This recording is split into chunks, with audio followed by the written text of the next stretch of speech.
Bonjour à tous, Nicolas Lévy de ce côté, affilié à l'Académie des sciences de Pologne et à l'Institut des cultures méditerranéennes orientales. Je suis actuellement en France et comme presque tous les jours,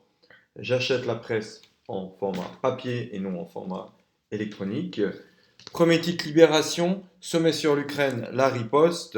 où on voit bien sûr une couverture qui est tout à fait concentrée sur la rencontre entre le président ukrainien Zelensky et des dirigeants européens.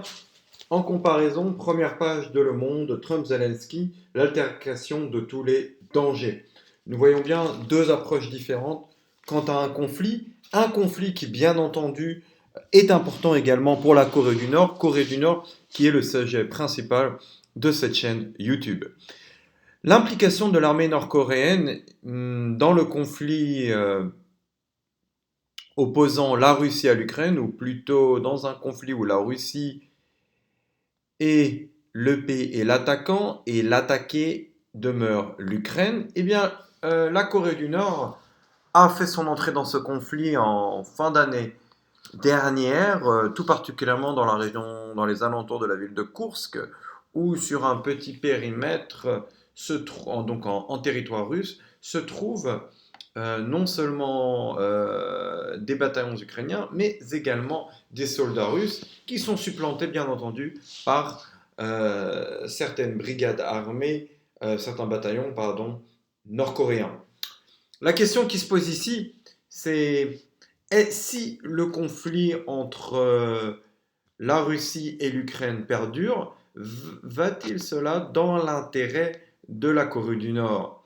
La réponse est très simple, oui, mais comme bien souvent. Comme bien souvent. Pourquoi oui? Tout simplement parce que lorsque la Corée du Nord est impliquée dans ce conflit, ben, il faut le savoir que la présence nord-coréenne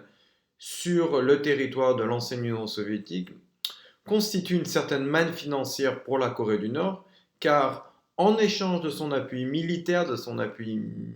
matériel, de son appui stratégique, nous savons bien que la Russie fournit un soutien alimentaire, un soutien financier au régime de Kim Jong-un, au régime de Pyongyang.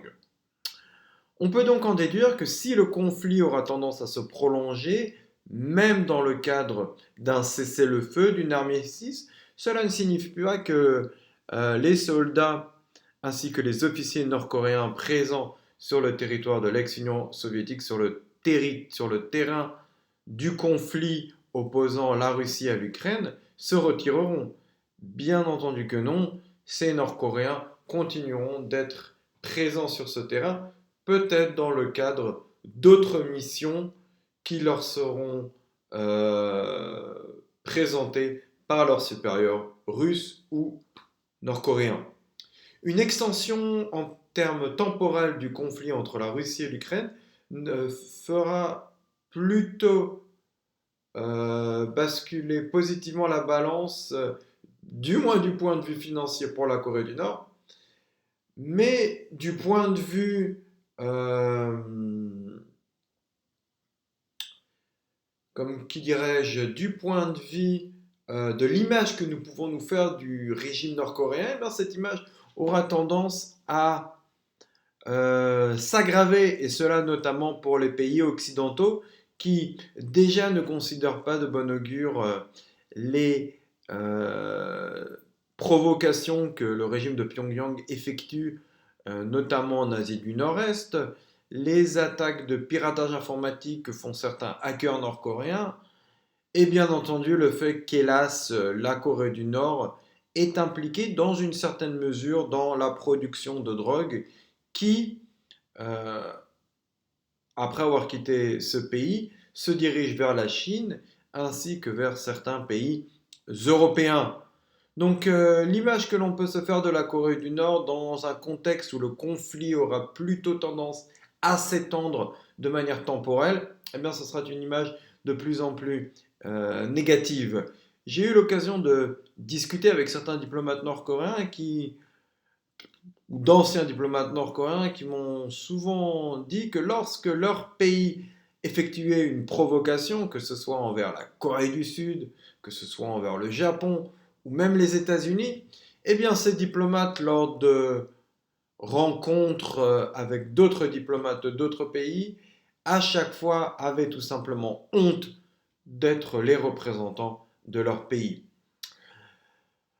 On peut donc en déduire le corollaire suivant. Si nous avons tendance à considérer l'État nord-coréen comme un État dangereux, comme un État qui nuit à un certain équilibre géopolitique, nous pourrions avoir la tendance également à regarder de mauvais œil la population nord-coréenne. Tout comme dans le cas du conflit opposant la Russie à l'Ukraine, où ce n'est pas uniquement Poutine, ce n'est pas uniquement Medvedev, ce ne sont pas uniquement les leaders russes qui sont critiqués par leur politique envers l'Ukraine, mais de plus en plus souvent, il y a un sentiment de haine ou au moins de colère envers la population russe qui, selon les médias occidentaux, dans une certaine mesure, n'affichent pas leur désapprobation envers la politique de leurs dirigeants. Bien entendu, ceux-ci ne peuvent pas appliquer leur désapprobation, tout comme le peuple nord-coréen, pour la simple raison où ces deux peuples, ces deux nations, vivent dans des États que l'on peut considérer de quasi-totalitaires, où le droit à la manifestation est sévèrement réglementé et toute tentative d'outrepasser ces régulations risque de nuire à ces populations, et cela à long terme. C'est pour cela, je pense que l'implication nord-coréenne dans le conflit opposant l'Ukraine à la Russie est une implication qui aura tendance à s'accroître avec le temps et surtout est une implication qui ne cessera pas dans les plus brefs délais. D'ici là, je vous dis merci, je vous remercie également de m'avoir écouté. Je vous souhaite une bonne journée. Si vous souhaitez en savoir plus sur la politique